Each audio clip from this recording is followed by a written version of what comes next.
Hey, it's John, True Vintage Guitar. This is a video about this 57 Gibson Les Paul Special. But first, I wanted to show you the guitar that came in this morning just to give you an idea of the stuff I love to buy, how I love to buy them, in the condition that I like to buy them in. This is from 1957 as well. It's a Gibson Les Paul TV model. Very similar to the Les Paul Special, except for just one pickup here. It looks like a junior, but it's not a junior. More on that in the forthcoming video of this guitar. But take a look at the condition of this. It's incredible. This is right out of the closet of the family of its original owner. Still has Gibson flat wounds with orange silk wraps. Missing its tuner buttons, but we're going to remedy that here soon. This is exactly how it came in from the shipping box and exactly how I love to buy them. I love the uncirculated guitars, and I am happy to pay fair market value for these guitars. The seller of this guitar reached out because he was looking for help with value and condition and identification of his guitar he got from his grandparents. And so we chatted through all the previous sales figures, and I made an offer to buy. He shopped that offer around. Turns out mine was almost 50% higher than his next highest offer. So I love that. That is exactly what I'm looking for. I'm happy to pay fair prices for these guitars, especially when they're as nice as this one. So yeah, if you're looking for help with Les Paul valuation, there's a link in the description below. Be happy to chat with you if you have a 50s or 60s Les Paul. Also, follow me on Instagram if you're looking, if you want to see the stuff coming in, the guitars like this. It's at True Vintage Guitar. There's also a link in the description. Now let's move on to the 57 Gibson Les Paul Special. All right, so this is the 1957 Gibson Les Paul Special, and just a great example of the model from the mid-1950s, the standard configuration of the Les Paul Special from the introduction in 1955 up until the transition to the double cutaway in 1958. All of them kind of basically look like this with the Limed Mahogany finish. We commonly called it the TV yellow finish. Gibson did not call it that. The TV is what we looked at before, completely different model. So TV has nothing to do with this except for the collector term, TV yellow. But anyway, a really nice example, 100% original except for these tuner buttons here at the top. You saw on that TV model, wow, I just did it myself. You saw on that TV model that the buttons had kind of crumbled and fallen off the tuning machine. So we've replaced them here with the reproduction tuner buttons from Antique Acoustics. Those are my favorite. They have the right kind of color hue. So we're using the original machines, but replacement buttons. So they tune nicely. You're not going to need to kind of do any repair on that. So no neck breaks or repairs, no kind of weird issues. An exciting find. Just got typical finish checking. Looks really attractive.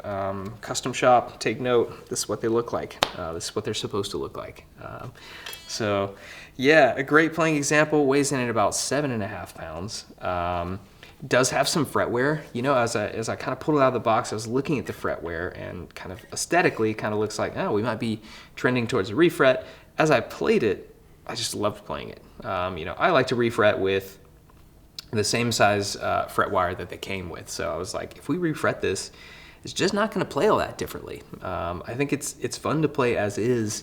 And so, I mean, if you're like a modern player that likes those jumbo style frets, then there's really no kind of pre-1959 Gibson that's going to feel nice to you, because they all have these kind of skinny frets. So yeah, it is ready for you to take to your tech to refret with those jumbo frets if you prefer that. If not, I think you're going to enjoy playing it if you like kind of the vintage style fret wire. So yeah, weighs in at about 7.5 pounds, and typical neck profile for the mid-1950s.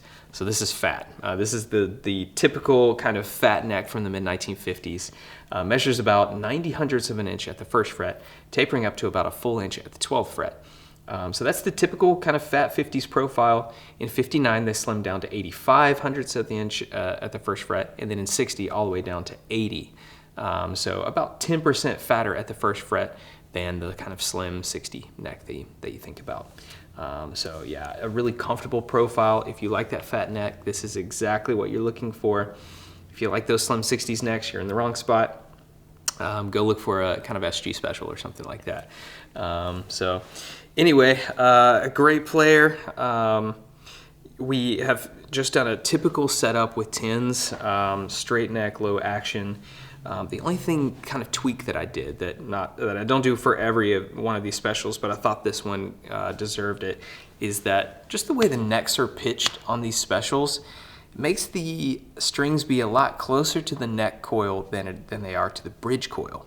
But you can see that's not the case here, and that's because I've added some real small shims on top of the metal base plate of the P90, but below the coil itself. So that raises the coil closer to the strings instead of kind of unscrewing those pole pieces and bringing those close to the strings. Because I've found that when you do that on a bridge pickup, it just makes it sound a bit thinner, kind of loses some of that rich fullness that you really want on a bridge pickup. You know, like the 50s Gibson pickups, the bridge pickups are not quite as hot as the neck pickups. That's just how Gibson did it back in the day.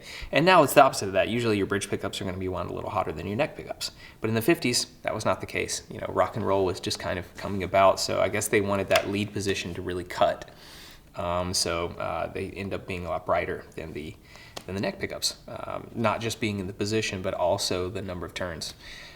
So yeah, this configuration, this slight tweak that's 100% reversible, you can just kind of slide those shims out of that bridge pickup if you'd like. It just brings the coil close to the strings and makes it kind of a little fatter sounding. You can hear when Riggs plays it, you can decide that for yourself. But I think this is a great playing and sounding example. It looks killer. Oh, wanted to note one thing that's in the pictures there. You can see there's just, I don't know if it shows up on camera here, a little slight kind of break in the lacquer along the fretboard extension here. As I looked at it, I thought, oh, I wonder if that is some kind of issue. I kind of like flexed the neck and everything. Nothing moves. It's 100% stable. It's just cosmetic at this point. It is there, so wanted you to know that. But it's not going to cause you any issues down the road. There's no neck crack or repair here. That's just what happens. You know, wood is dynamic. It moves over time. This is not one that would concern you. But yeah, there it is, the 57 Gibson Les Paul Special. Brought my friend Riggs in to play this guitar for us. Riggs is a guitar professor here in town at one of the universities here. And so here's how it sounds.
So that's Riggs on the 1957 Gibson Les Paul Special. You can check out Riggs's YouTube channel. There's a link below. There's some great playing there, great guitars as well.